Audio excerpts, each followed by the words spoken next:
What began as a dream is now becoming real. Come and play Gada Electronics.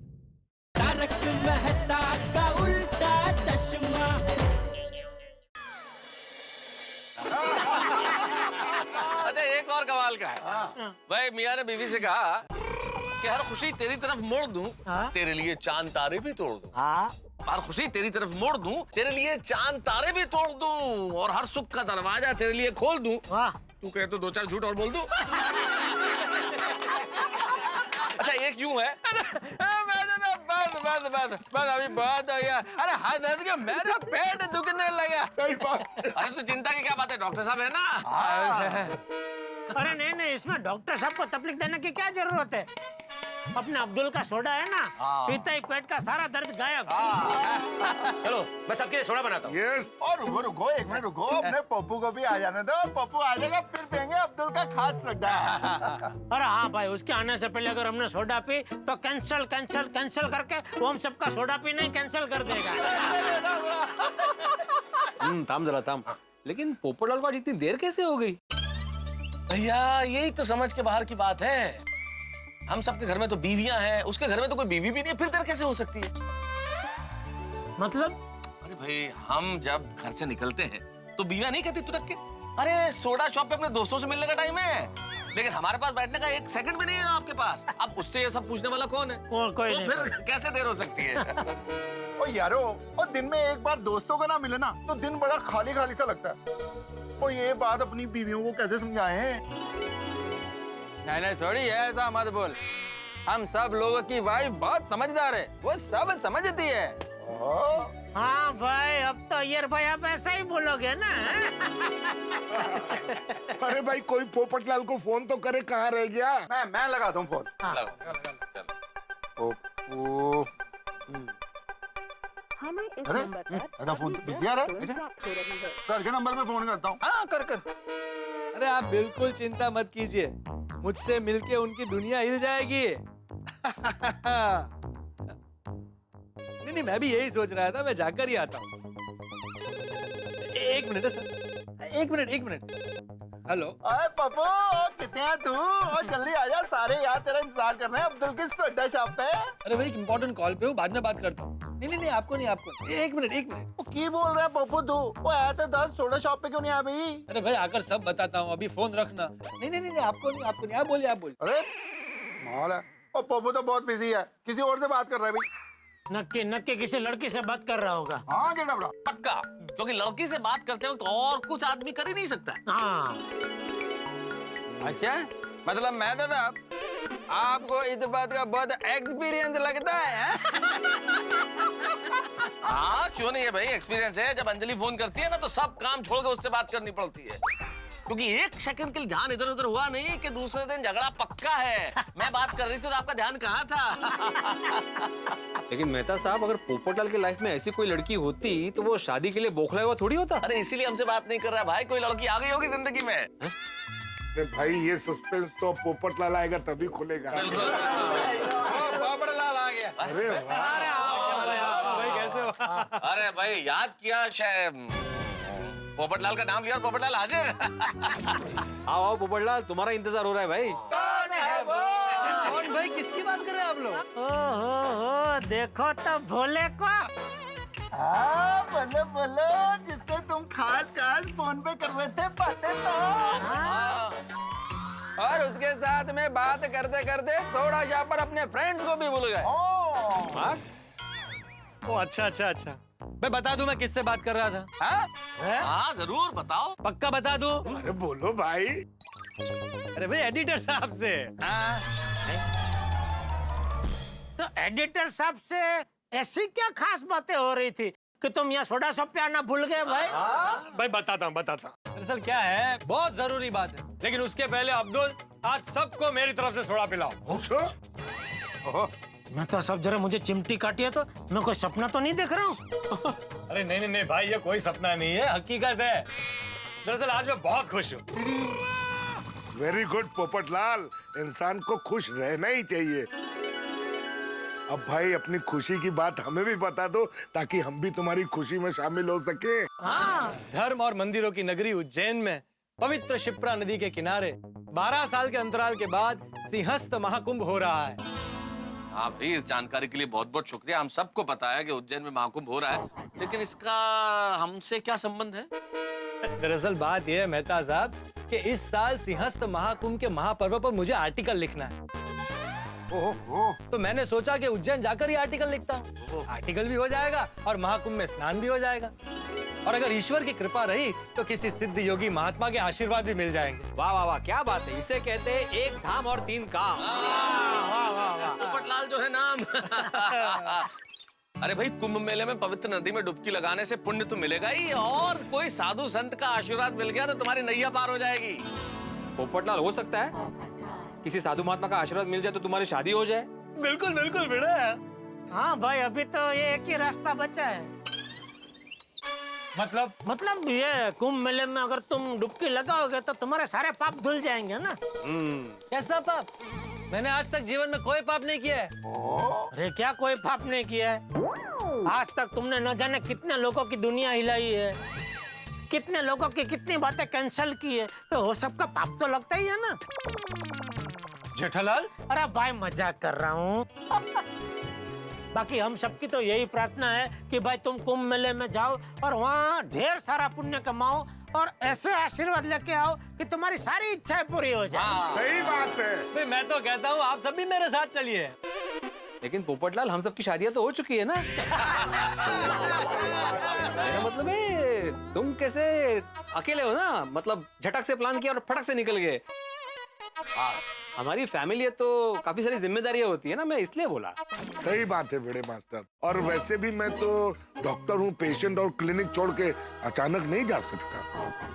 और मेरे को भी office से छुट्टी नहीं मिलेगा। तो भाई, हम तो कामकाजी लोग हैं, हम तो ऑफिस में काम करते हैं। कहीं जाना हो तो एडवांस में छुट्टी मांगनी पड़ती है। हाँ करेक्ट। तो हम लोग तो अचानक चल नहीं सकते। हाँ, जेठालाल आ सकता है। अरे क्या जेठालाल ला सकता है भाई? ये नौकरी पेशा आदमी क्या बॉस से छुट्टी ले सकता है? बॉस किससे छुट्टी ले? हाँ, बॉस कैसे छुट्टी लेगा? और मैं भी क्या ऐसे अचानक दुकान छोड़कर नहीं निकल सकता भाई। ओ पप्पू, वो गैराज पे काम इतना बढ़ गया ना, सॉरी यार, नहीं आ सकते। कोई बात नहीं पोपटलाल, तुम हम सबकी तरफ से वहाँ पे पवित्र स्नान करके आओ और हम सबके लिए आशीर्वाद लेकर आओ। अरे भाई, ये भी कोई कहने की बात है? मैं अपने लिए आशीर्वाद लूंगा, उसके पहले अपने सारे दोस्तों और बहनों के लिए आशीर्वाद लूंगा। क्या बात है पप्पू, झुक झुक दिया। अरे नहीं भाई नहीं, तुम पहले अपने लिए आशीर्वाद ले लेना, हमारे लिए नहीं लो तो भी चलेगा। क्यों? अरे भाई, तुम्हारी शादी हो गई तो हम समझेंगे कि हमने भी कुंभ में स्नान कर लिया। क्या दोस्तों? चलो इसी बात पे एक राउंड सोडा का हो जाए। अरे एक एक क्या, मैं तो कहता हूँ 6-7 राउंड हो जाए। आज भाई पोपटलाल जी की तरफ से सोडा है।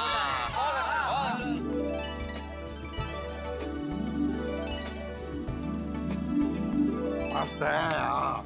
ओ पप्पू, ओ एक गल दे दस, तू कुंभ मेले में जा रहा भाई, बहुत बढ़िया बात है। तेरा जाने का टिकट तो हो गया ना? अरे सोडी में पत्रकार हूँ, पत्रकार। पत्रकार अपना रास्ता ढूंढ ही लेता है। ओहो। और पोपटलाल भाई, उज्जैन में तो ज्योतिर्लिंग महाकालेश्वर का मंदिर है, तो कुंभ में जब जाओगे तो महाकाल के भी दर्शन हो जाएंगे। अरे जरूर हो जाएंगे मेहता साहब। भाई आपके मुंह में घी शक्कर। तो इसी बात पे बोलिए, हर हर महादेव।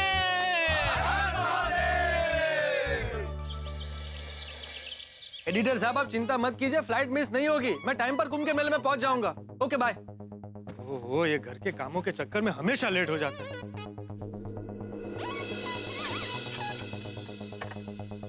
अरे पोपट भाई, good morning. Good morning Abdul, good morning. अरे पोपट भाई, आप यहीं हो? कुंभ के मेले में गए ना? अरे भाई, वहीं जा रहा हूँ। अकेला आदमी हूँ तो घर के सारे काम मुझे ही करने पड़ते हैं, इस चक्कर में लेट हो गया। पोपट भाई, मैं अल्लाह से दुआ करूंगा कि आपकी शादी जल्द से जल्द हो जाए। Thank you Abdul. अरे हाँ, शादी से याद आया, मैं जहाँ जा रहा हूँ ना, हो सकता है वहाँ फोन का नेटवर्क ना मिले। अब्दुल, मेरे पीछे कोई लड़की वाले मुझे पूछते हुए यहाँ आए ना, तो तू उनसे उनका नाम, नंबर, एड्रेस सब ले लेना। हो सके तो फोटो भी ले लेना। With family? अरे भाई, फैमिली का नहीं, लड़की का। शादी फैमिली से करनी है कि लड़की से? वो तो मैं कर लूंगा, लेकिन आप इतना दूर जा रहे हैं कुंभ के मेले में, आपके मोबाइल में बैलेंस है ना? बहुत बहुत बैलेंस है अब्दुल, 50 रुपए का बैलेंस है। क्या पोपट भाई, 50 रुपए का बैलेंस? 50 रुपए के बैलेंस से कुछ नहीं होगा। मैं आपके मोबाइल में 200 रुपए का बैलेंस कर देता हूँ। अरे थैंक यू अब्दुल। नहीं अभी नहीं, बात नहीं, आराम से। नहीं भाई, अरे रखना भाई, 200 ये ले। Thank you Abdul. चल भाई निकलता हूँ, बहुत लेट हो गया है। 11 बजे की फ्लाइट है, 9:30 यहीं बज गए। वाह वाह पोपट भाई, फ्लाइट पे जा रहे हो? जा रहे हैं मतलब क्या? मैं गोल्डन ग्रो अवार्ड विनर वरिष्ठ युवा पत्रकार हूँ, हमेशा फ्लाइट में ही आता जाता हूँ। Good morning Abdul, good morning Pappu. Good morning Sodhi. Pappu कमाल है, तू इत्थे ही है और तू गया नहीं वहाँ पे उज्जैन कुंभ के मेले में? अरे भाई वहीं जा रहा हूँ। चल दे। अरे क्या सोडी फ्लाइट से जा रहा हूँ भाई, 11 बजे की फ्लाइट है, ऑलरेडी लेट हो गया हूँ। एक काम करना सोडी, प्लीज जरा मुझे एयरपोर्ट छोड़ देना। मैं नहीं छटाऊंगा। सोडी तू सीधे ऐसे मुंह पे मना कर रहा है? ओ भाई, हम पंजाबियों का तो ऐसा ही होता है, जो होता है ना मुंह पे कह देते हैं, पीठ पीछे कुछ नहीं कहते। ठीक है पप्पू, और तेरे को छोड़ दूंगा, पर एक शर्त है भाई। क्या? अगर तू रिक्शा करके यहाँ से एयरपोर्ट जाएगा तो आई थिंक करीब 140 रुपया बनेगा। तू एक काम कर, मेरे को 300 रुपया दे दे। ये दोस्त अगर तू मुझसे भाड़ा लेगा और वो भी डबल? हाँ भाई लेना है तो जितना बनता है उतना ले, 140 ले, बल्कि 150 ले ले, चल।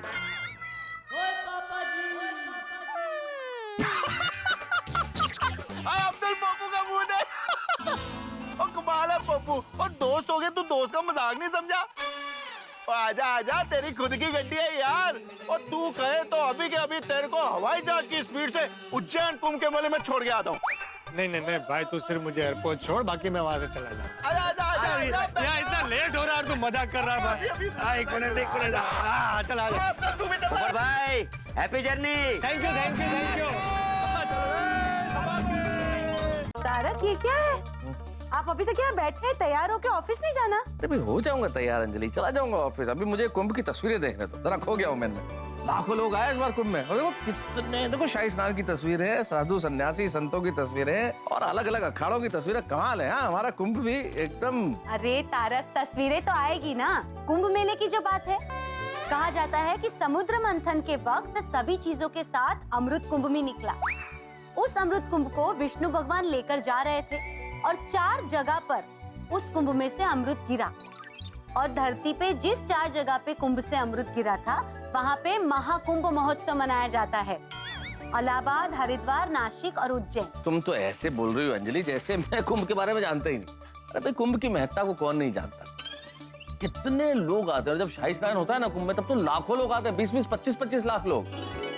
वाह तारक, अपने पोपट भाई कितने नसीब वाले हैं, उन्हें महाकुंभ में जाने का मौका मिला। कुंभ के मेले में कमाल के साधु संत सन्यासी आते हैं। पोपटलाल को भी अगर कोई ऐसा साधु मिल गया जिसने कहा कि जाओ तुम्हारी शादी हो जाएगी बच्चा, तो कमाल हो जाएगा पोपटलाल के लिए तो। लेकिन कुंभ के मेले में तो लाखों लोग आते हैं, उसमें हमारे एक बेचारे पोपटलाल भाई खो गए तो? पता है ना पुरानी हिंदी पिक्चरों में कैसे दिखाते थे, कुंभ के मेले में खो गए।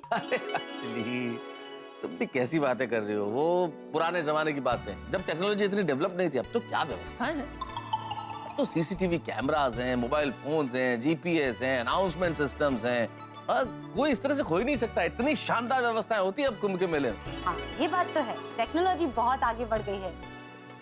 तारक, मेरी भी एक इच्छा है कि मुझे भी कुंभ के मेले में जाना है। अरे अंजलि, तुम अब कह रही हो, थोड़े दिन पहले कहती तो जरूर चलते। अब तो 21 मई को कुंभ का मेला पूरा होने जा रहा है। अगली बार पक्का चले, पक्का। अरे मेरी तो खुद की बड़ी इच्छा है कुंभ के मेले में जाऊं और कोई साधु सन्यासी ऐसा मिल जाए जिसके चरण पकड़ूं और कहूं, प्रभु मुझे आशीर्वाद दो कि मुझे इस डाइट फूड से छुटकारा मिले और रोज मसालेदार खाना खाने को मिले। अरे मजाक कर रहा हूं Anjali, sense of humour please develop it. चलो चलो, अब मैं ऑफिस चलता हूँ, वरना मेरा बॉस गुस्सा हो जाएगा। जाइए, तैयार हो जाइए, मुझे भी माधवी भाभी के वहाँ जाना है। मैंने अचार का ऑर्डर दिया था ना, अगर रेडी हो गया हो तो मैं लेके आती हूँ। हमारे घर में, मैं ठीक सुन रहा हूँ, अचार आएगा हमारे घर में? वाह! ओ मेरे प्यारे पतिदेव, वो अचार मैंने मायके भेजने के लिए बनवाया है। तुम कमाल करती हो अंजलि, अपने घर वालों के लिए अचार भेज रही हो, और पति जिसके साथ जिंदगी गुजार रही है उसे तुम डाइट फूड खिलाती हो। हा? मुझे तो सेहत के नाम पे तुम क्या क्या खिला देती हो, तुम्हें अपने घर वालों की सेहत की चिंता ही नहीं, उन्हें अचार भेज रही हो तुम। ओ मिस्टर तारक मेहता, मेरे मायके वाले मेरी तरह अपनी सेहत का ध्यान रखते हैं, सुबह शाम एक्सरसाइज करते हैं और खाने का भी ध्यान रखते हैं। आपकी तरह नहीं, हमेशा पीछे पड़ के आपकी सेहत का ध्यान रखना पड़ता है मुझे, समझे मिस्टर? इसलिए नो अचार, सिर्फ डाइट फूड के विचार। चलिए, मैं भी माधवी भाभी के पास जाती हूँ। थोड़ा अचार लेती है ना? अरे वापस? हाँ, आत्माराम भिड़े जी का घर है, आपको ट्यूशन लगवाना है? ओह अच्छा, तो अचार पापड़ चाहिए।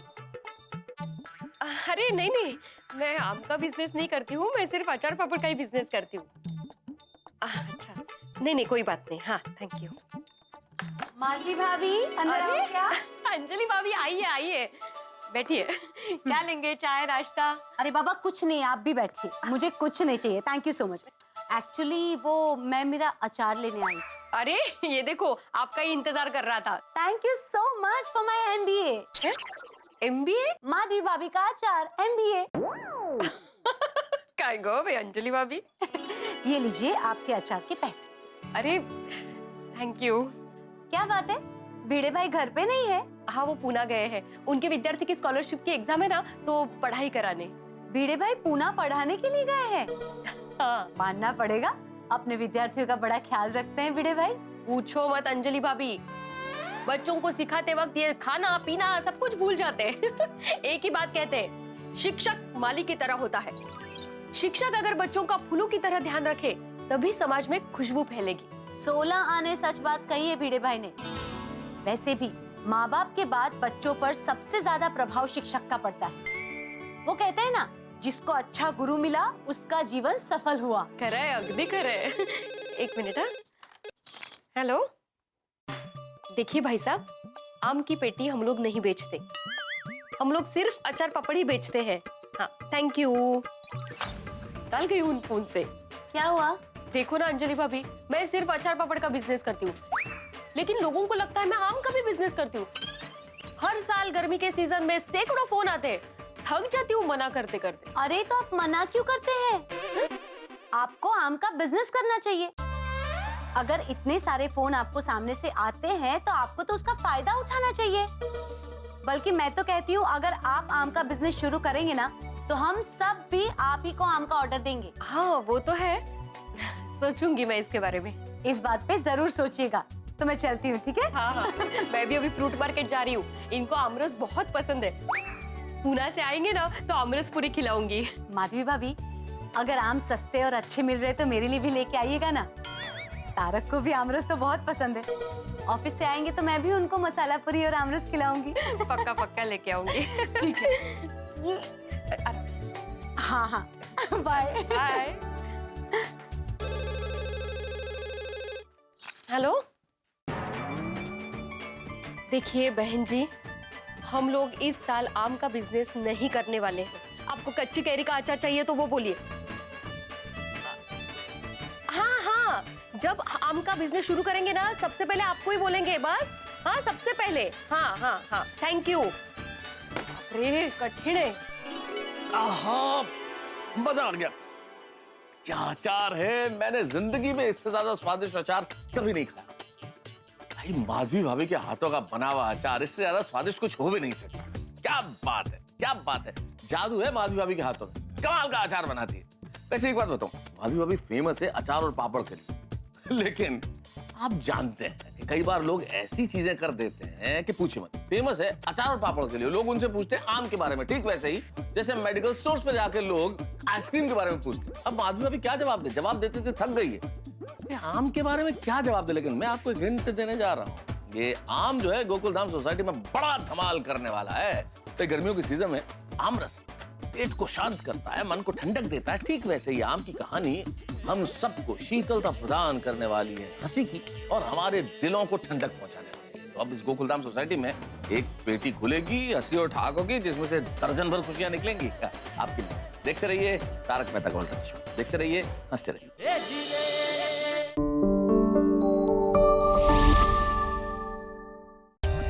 For more updates, subscribe to our channel, click the show links and enjoy watching the videos.